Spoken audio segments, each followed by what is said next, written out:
राज्यात फक्त काय होणार आहे की विदर्भामध्ये आता हे शेवटच्या आठवड्यात म्हणजे ऑगस्टच्या शेवटच्या आठवड्यात नागपूर, भंडारा, गोंदिया, वर्धा, यवतमाळ, अकोला, अमरावती ह्या पट्ट्यामध्येच काय होणार आहे, एका पाठोपाठ दोन कमी दाबाचे पट्टे असल्यामुळं त्या भागातच तिकडंच पाऊस पडणार आहे.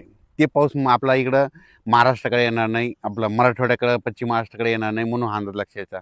ते पाऊस विदर्भालाच पडणार आहे. म्हणून विदर्भातल्या शेतकऱ्यासाठी ही आनंदाची बातमी. म्हणजे जवळपास सांगायचं झालं तर ह्या शेवटच्या आठवड्यात देखील भंडारा, वर्धा, गोंदिया, चंद्रपूर, यवतमाळ, वाशिम, हिंगोली, इकडं अकोला, अमरावती, चंद्रपूर, गडचिरोली ह्या परिसरामध्ये शेवटच्या आठवड्यात पाऊस आहे, म्हणून हे लक्षात घ्यायचं.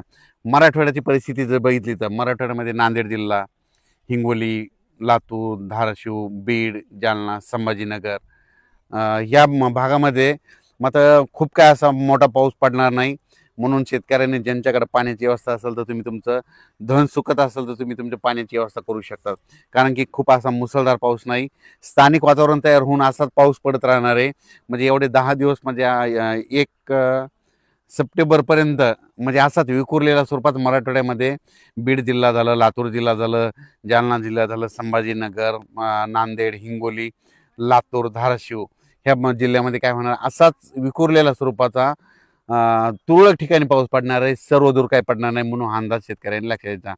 आणि त्याच्यानंतर पश्चिम महाराष्ट्राकडं सोलापूर जिल्हा, सांगली जिल्हा, अहिल्यानगर, पुणे या पट्ट्यातल्या जे शेतकरी तर त्यांना देखील सांगू इच्छितो की तुमच्याकडं सध्या तरी म्हणजे 1 सप्टेंबरपर्यंत तरी मोठा पाऊस नाही. म्हणून तुम्ही तुमच्याकडे जर पाणी असेल तर तुम्ही तुमची व्यवस्था, धन सुकत असेल तर पाणी द्यायची व्यवस्था करू शकता. त्याच्यानंतर कोकणपट्टीचा ते पाऊस सरी मात्र ते चालूच राहील. म्हणजे कोल्हापूरपासून ते पालघरपर्यंत त्या सरी सुरू राहतील. नाशिककडं देखील अशा पाळ्या येत राहतील, सरी येत राहतील. तिकडे काही खूप मोठा पाऊस नाही, म्हणून हा अंदाज लक्षात घ्यायचा. त्याच्यानंतर इकडं नंदुरबार जिल्हा, धुळे जिल्हा, जळगाव जिल्हा आणि बुलढाणा जिल्हा तिकडे काय होणार आहे, ह्या शेवटच्या आठवड्यात एका पाठोपाठ 1-2 कमी दाबाचे पट्टे जात असल्यामुळं शेवटच्या आठवड्यात मात्र त्या धुळे जिल्हा, जळगाव जिल्हा, नंदुरबार, बुलढाणा, अकोला, अमरावती ह्या पट्ट्यामध्ये काय होणार आहे, त्या परिसरामध्ये पाऊस पडणार आहे, म्हणून हा अंदाज लक्षात घ्यायचा. पण राज्यात सर्वदूर सगळीकडे पाऊस पडेल असं काही सध्या तरी परिस्थिती नाही.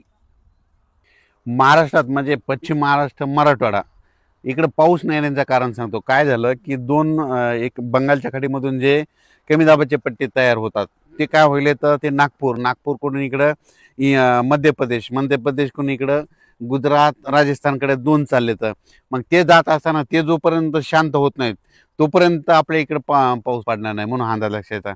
तसंच आता देखील परत 2 कमी दाबाचे पट्टे आहेत, ते लो प्रेशर आहेत, ते जाणार आहेत. त्याच्यामुळे काय होणार आहे, ते विदर्भातच पाऊस पडणार आहे. मराठवाड्याकडं आणि पश्चिम महाराष्ट्राकडे खूप काही मोठा पाऊस पडणार नाही. स्थानिक वातावरण तयार होऊनच मराठवाड्यामध्ये 7 जिल्ह्यामध्ये असाच तुरळक भागात पाऊस पडणार आहे. म्हणून ज्यांच्याकडे पाण्याची व्यवस्था असेल तर तुम्ही पाणी देण्याची व्यवस्था करू शकता. कारण की ना खूप काय असा मोठा ओढे नाले असा सध्या तरी राज्यात पाऊस नाही. मग राज्यात पाऊस कधी येणार, तर राज्यात सप्टेंबरच्या पहिल्या आठवड्यात मग राज्यात पाऊस येणार आहे आणि ते मात्र जोराचा पाऊस असणार आहे. सध्या फक्त वरुणराजाची बॅटिंग फक्त विदर्भाकडेच आहे, म्हणजे त्यांच्याकडेच आहे. कारण की ना मग त्याच्यामध्ये कोणतं सांगतो की परत एकदा सांगतो, वर्धा, नागपूर, भंडारा, गोंदिया, चंद्रपूर, यवतमाळ, इकडं अकोला, अमरावती, पुन्हा मध्य प्रदेशचे जे लगतचे तालुके आहेत मोर्शी, अचलपूर, दर्यापूर, त्याच्यानंतर इकडं परतवाडा, इकडं जळगाव, जामोद ह्या पट्ट्यामध्येच काय होणार आहे, ह्या शेवटच्या आठवड्यात मध्ये आता म्हणजे 18 ऑगस्ट ते 30 ऑगस्टपर्यंत त्या परिसरामध्येच विदर्भातच पाऊस पडणार आहे. परत एक कमी दाबाचा पट्टा तयार होईल, ते बी विदर्भात पडेल. पण त्याचा पाऊस खूप लय झालं तर ह्या शेवटच्या आठवड्यात काय होईल की नांदेड जिल्हा एक घेईल, त्याच्यामध्ये हिंगोली एक घेईल, त्याच्यानंतर परभणी जिल्ह्यात काय भाग घेईल. म्हणून तिथपर्यंत परभणी जिल्ह्यातच येईल. त्याच्या पुढं काही ते पाऊस करणार नाही, कारण की ते पाऊस तिथून तिथंच स्थिर होऊन जाईल. राज्यात सध्या तरी खूप काही असा मोठा पाऊस नाही, कारण की ज्यांच्याकडे पाण्याची व्यवस्था असेल तर तुम्ही तुमचं पाण्याची व्यवस्था करू शकता. कारण की खूप असा पाऊस, मुसळधार पाऊस पडणं, ओढे नाले वाहतील तसा काही राज्यात सध्या पाऊस नाही, म्हणून अंदाज लक्षात येतात. तसा पाऊस येईल महाराष्ट्रात, ते येईल फक्त पुढच्या सप्टेंबर-ऑक्टोबरमध्ये.